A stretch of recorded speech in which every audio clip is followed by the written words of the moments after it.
Good morning, all of you. This is Swati. Friends, Nifty ने जो closing दी थी, जैसे कि हमने बात करी थी, उसी लेवल पे एटलीस्ट क्लोजिंग दी है। 25,942 पे सेंसेक्स ने 84,695 पे, बैंक निफ्टी ने 58,932 पे। अभी का सिनेरियो क्या कह रहा है? एशियन मार्केट भी थोड़े नेगेटिव में ही क्लोज हुए थे। और यूरोपियन मार्केट थोड़े से बहुत हल्के से स्लाइटली पॉजिटिव में क्लोज हुए थे। अमेरिकन मार्केट भी नेगेटिव हुए थे, काफी अच्छे खासे नेगेटिव क्लोज हुए थे।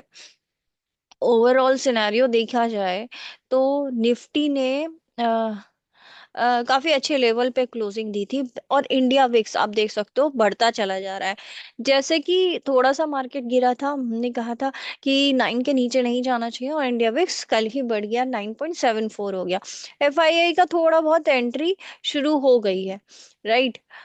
डॉ जोन्स ने क्लोजिंग दी है 249 पॉइंट्स नेगेटिव में, और नस्दाक ने 118 पॉइंट्स नेगेटिव में।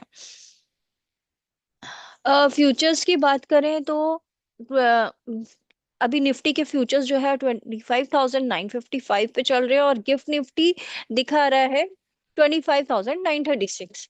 तो ऑलमोस्ट वहीं पे दिखा रहा है, फ्लैट ओपनिंग है। ऐसे कुछ गैप अप या गैप डाउन नहीं है बहुत ज्यादा। और बैंक निफ्टी का भी ऑलमोस्ट वही है। राइट। यूएस के फ्यूचर भी कुछ खास नहीं दिखा रहे हैं, क्योंकि वो हमारे मार्केट पे ही अभी फिलहाल बिहेव कर रहे हैं। एसएनपी का विक्स अभी भी वही है, उसमें कुछ खास फर्क नहीं आया। बॉन्ड्स की बात करें तो यूएस के बॉन्ड्स में थोड़ी नेगेटिविटी आई थी, लेकिन इंडिया के बॉन्ड्स में थोड़ा सा पॉजिटिविटी आई है। राइट। 10 इयर्स के। करेंसी की बात करें तो करेंसी में अभी 89.74 चल रहा है। राइट। USD against INR. तो इसमें कुछ खास नहीं है, इसमें कोई चेंजेस नहीं है। कॉमोडिटी की बात करें तो गोल्ड में और सिल्वर में काफी एकदम से तेजी आके फिर वापस से बहुत ज्यादा गिरा था। गोल्ड और सिल्वर दोनों मेटल्स में बहुत ज्यादा सेलिंग हुई थी। अब ये 44,000 के 4,400 से नीचे, काफी नीचे 4350 पे हिलाए कर रहे हैं। राइट। और सिल्वर भी आप देख सकते हो 80 से पहुंच के फिर वापस से 72 आया, $10 एक ही दिन में, 2-3 घंटे में। तो कुछ बहुत ज्यादा इसमें से पैसा निकाला गया है मेटल्स में से। क्योंकि ईयर एंड में उनको भी थोड़ा सा प्रॉफिट बुक करना था, और प्रॉफिट 31 दिसंबर आ रहा है, तो 31 दिसंबर तक फाइनेंशियल्स भी क्लोज करने होते हैं यूएस को, एफआईआईज को। तो उस पे बिहेव किया है। क्रूड ऑयल 57.9 पे ही है अभी, और ब्रेंट ऑयल भी 61.29 पे है। नेचुरल गैस भी 3.94 पे है। ये भी 4 के ऊपर जाती हुई दिखेगी आपको। राइट। बाकी अब चार्ट्स की बात कर ले तो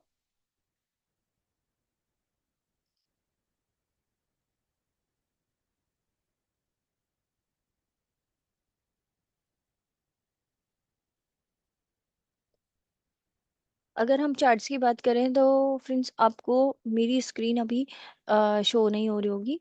थोड़ा सा इशू आ रहा है, सॉरी फॉर इनकन्वीनियंस। तो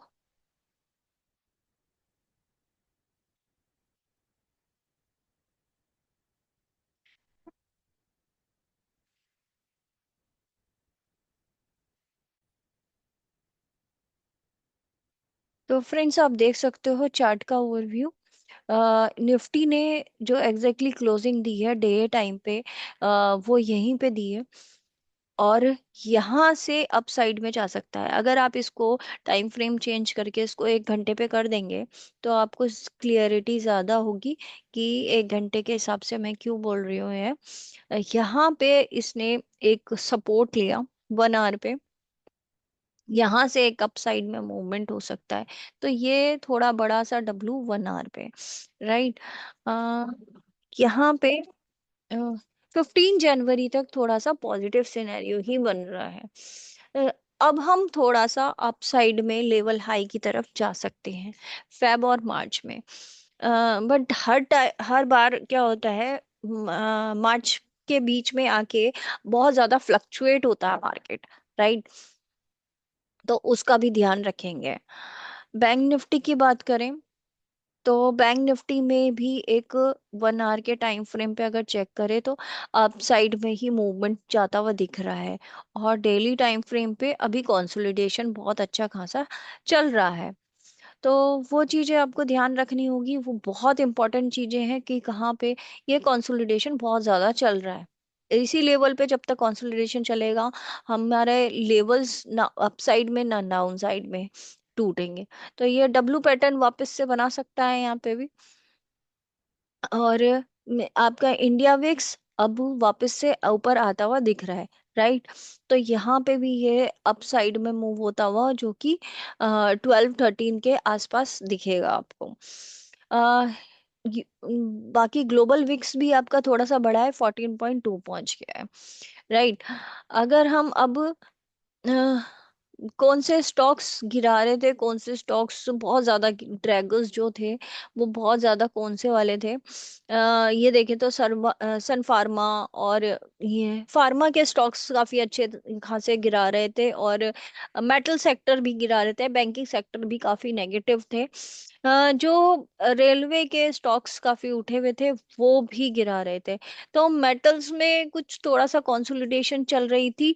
और जैसे जीएसडब्ल्यू स्टील वो नेगेटिव था, लेकिन टाटा स्टील पॉजिटिव था। ऐसे ही उसमें से एक स्टॉक पॉजिटिव और दो स्टॉक नेगेटिव थे। तो डिपेंड करता है कौन से। आईटीसी भी आपके नेगेटिव ही चला कल, और 402 पे वापस से आ गया है, राइट।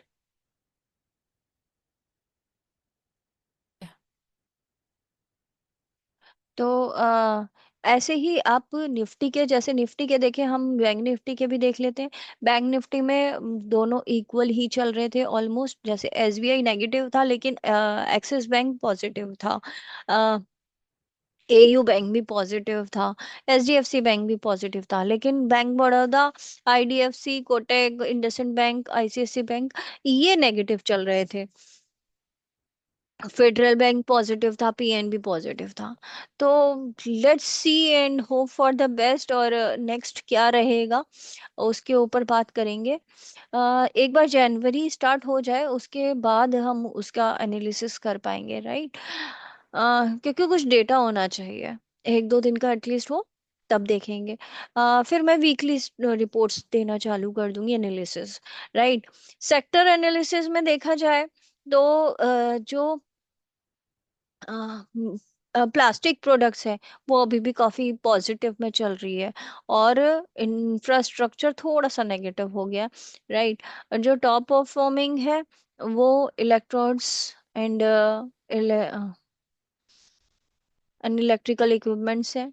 प्रिंटिंग और पब्लिशिंग है, ये पॉजिटिव चल रहा है। और फाइनेंस इन्वेस्टमेंट ये भी पॉजिटिव चल रहा है, क्योंकि नेक्स्ट ईयर आने वाला है तो लोग अपना फाइनेंशियल्स क्लियर करके चलते, राइट। एफआईआई का डेटा देख लें तो एफआईआई ने काफी अच्छा खासा सेलिंग करी है, 2759 करोड़ की। और डीआई ने परचेजिंग करी है 2643 करोड़ की, यानी कि कमबैक दिख रहा है ऑलमोस्ट। फ्यूचर्स में तो फ्यूचर्स में, इंडेक्स ऑप्शन में, और स्टॉक फ्यूचर, स्टॉक ऑप्शंस, इन सब में अच्छी खासी सेलिंग करके गए हैं। तो नेट हम क्लोजिंग दी है हमने 25,000, 26,000 के थोड़ा सा नीचे। तो लेट्स सी आज का क्या क्या सिनारो रहता है। आज भी कंसोलिडेशन में अगर चलता है, 1-2 दिन और बचे हैं आज का और कल का। अगर ये 2 दिन कंसोलिडेशन में निकाल देता है तो हम जनवरी में 26,000 लेवल हाई की तरफ जा सकते हैं, right. Thank you friends, thank you so much. ये मेरा एनालिसिस था। आपको कमेंट करना ही होगा कि नेक्स्ट प्रिडिक्शन क्या रह सकता है जनवरी में, पॉजिटिव या negative, right. Thank you so much.